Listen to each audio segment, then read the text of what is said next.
Bonjour et bienvenue sur Coco School. Dans cette leçon, nous allons parler de fonctions polynomiales. Une fonction polynomiale en x est une fonction de la forme f de x égale somme de termes de la forme an x puissance n, où les ai sont des constantes réelles ou complexes. Si an est différent de 0 et n différent de 0, alors f de x est un polynôme de degré n.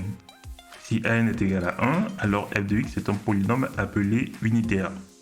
Si n est égal à 0, alors f de x est égal à A0, qui est un polynôme constant.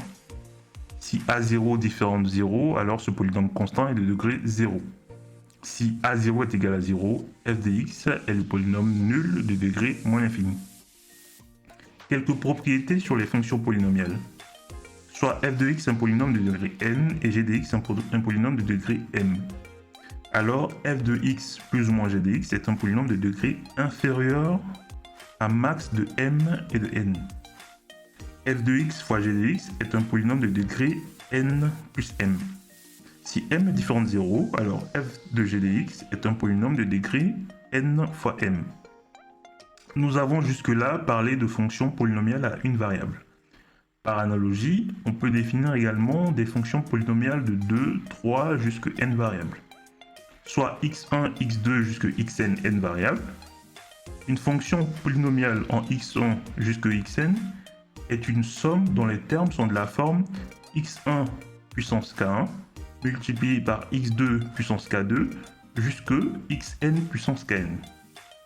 Ce terme a pour degré k1 plus k2 jusqu'à kn.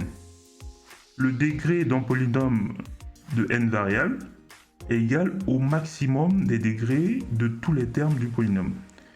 Pour illustrer ce point, prenons par exemple le polynôme de 3 variables. f de x, y, z est égal à x au carré plus x au carré y plus 15. Ce polynôme est de degré 3, car x au carré y est de degré 3, et tous les autres termes sont de degré inférieur ou égal à 3. Alors, c'est tout pour cette leçon. N'hésitez pas, si vous avez des questions, à les mettre en commentaire. On se retrouve pour la prochaine leçon.